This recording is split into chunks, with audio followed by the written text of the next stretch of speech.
Story time on how I found out my ex was DL and went to jail. So let's start off by saying this is an ex from like 2 exes ago. Your girl couldn't stay out of a relationship. I've learned now. I've learned. But anywho, so this man will always like disappear randomly. And like there was always, oh, let's preface with the fact that he was in and out of jail, which was like my mistake number one. He was in and out of jail and I still went for it. I don't know. Not too much. So this man, right, he like would disappear like all the time, and it got to a point where we was like living together, but he would be gone for like weeks at a time, and I would always be like, bro, I know you're at a girl's house, like I know you're at a girl's house, and he would always be like, no, I'm not, no, I'm not. He was not lying. One time I got on FaceTime with him on one of these excursions where he's just out, like, and I have no idea where he is. And I'm like, okay, if you're not at a girl's house, show me the closet. Show me the closet of the room then. Let me see what clothes is in there. He showed me it's a man's clothes. But again, the truth was not, like, anywhere near what I would have ever thought. I'm like, okay, he has his boy's house because he told me he has his cousin's house. So I'm like, he really there. Let's fast forward, right? This comes to a time where we're living together still. We ended up moving to a different place. We're living together. I had a good job. I had a decent job. I was like 18 or 19 at the time. And, you know, I was getting paid like $25 an hour. Like, I had a good job. So I was pretty happy. I had a car.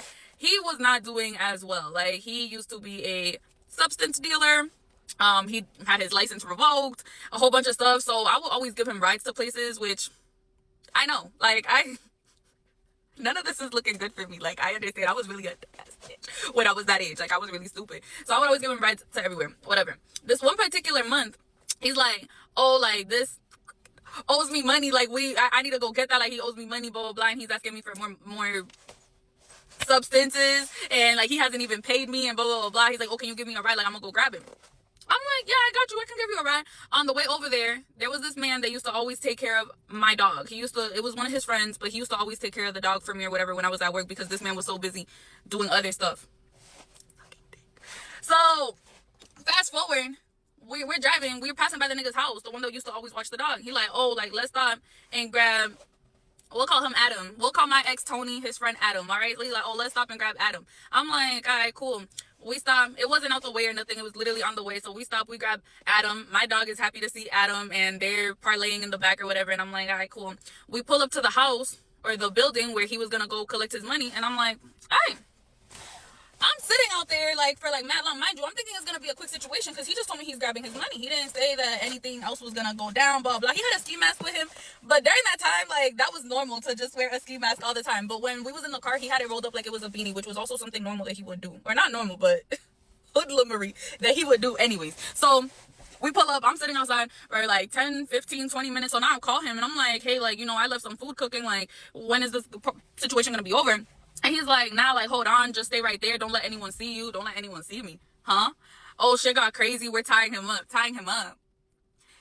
In the time, he said we're tying him up, but I'm like, he meant like we're tying this up. We're tying him up, like maybe the bag of whatever he was going to give him. Like, I don't know why. Like, I was just such an idiot that my mind did not go towards, like, we're really tying him up. Like, I don't know what I thought. Like, I don't know.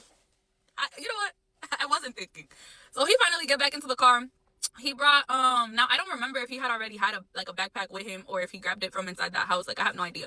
He come back in the car and he was like, oh, guess who just came up? Like, he couldn't owe me for that long, blah blah blah. Like, that's fucked up. And I'm like, all right, cool.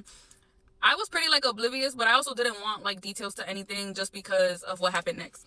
So fast forward, I'm like, we get to the crib, we drop off his friend. We get to the crib and he's like, oh, I have to go downstairs real quick, blah, blah. I'm like, oh, man, this nigga about to disappear. But it was getting to a point in the relationship where I actually really didn't care what he did anymore. Like, I was just kind of over it. So I'm like, whatever, cool. So now, like, a couple days later, he started telling me, like, oh, and he texted me, like, guess who came up 1,000? And I was like, oh, so you're going to pay the rent by yourself? Because, like, that's all I was thinking about. I'm like, just keep the bills paid. Like, I don't care what you do. So then fast forward, like, a couple days later or whatever, he told me, like, we're laying down, pillow talking basically, and we're laying down, and he like, oh, you know, like, shit got crazy the other day, but like, I'm a man, I have to handle my shit, blah blah blah. And I'm like, oh, all right, like, cool. Again, I'm not asking him questions because I could care less about the man at this point. He's like, yeah, like, that thought that he was just gonna run off on me, like, he thought he was just gonna, like, I know where you live, blah blah blah. And he was like, and me and him are mad cool. And I'm like, yeah, that's crazy. Boom. Fast forward, I'm at work. I worked a double that day. I had, like, it was to the point where I would rather be at work than to be at the house. Like, this man was, like, verbally abusive. He hadn't got physical with me in a while since then, but he had done it before. So, like, seeing him in a bad mood, like, he would definitely, like, buck up and just, like, you know, do stupid shit. Like, he was the devil. That wasn't my friend I seen that day. That was the devil. Like, literally. So, I get home from this double. I pull up to like, we looked at a building, like there was like a parking lot in the front. The parking lot was like filled with police. I'm like, imagine this got to do with Tony. Is that the name we gave him? Yeah. I'm like, imagine this got to do with Tony. Like that would be crazy. I go upstairs. I live on the 3rd floor.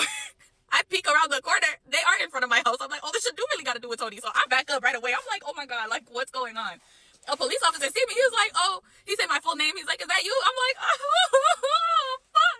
I look over and I'm like, yeah. And he's like, oh, come here, ma'am. I'm like, oh my God, I can't run. Like that makes me look suspicious. But I really, like, I didn't put 2 and 2 together until way later in the police station. So I go and like my main focus is I did ask where he was because I did leave and he was still in the house with the dog. But my main focus was like, where's my dog? I look inside the house is ransacked. I'm talking about like they flipped couches over, like they flipped everything over. All the seasonings in the cabinets were on the ground. I'm like, damn, like did y'all really have to do all of that? Like I look in my room, my dog's in there in a small cage. The dog at the time that I had, it was like a German Shepherd Husky mix. So I'm running out of time. Okay, so he was a German Shepherd Husky mix, and he was big as shit. So I'm like, oh, that cage is way too small for him. And they're like, yeah, like we're gonna get this figured out. We just need you to come to the police station with us. At this point, I didn't know that I could say like, nah, I'm all set. Like, are you guys arresting me? Nothing. I just was like, all right, cool. Like, let's go to the police station. Give me my dog. We go to the police station. I'm like, can I go in my own car? They're like, nah, it's better if you ride with us. I'm like, okay. Again, I did not know my rights, so I'm like, okay, let's go in your car. The second part, I'm gonna say it in part 2 if y'all want that. The second part is where it gets crazy. I find out that this nigga's DL. I find out that he robbed his man. And he's going to jail. Like, he's still in jail. Oh my God, I shouldn't be laughing. This shit's not funny. But like, I got in trouble too. But y'all let me know if y'all want part 2.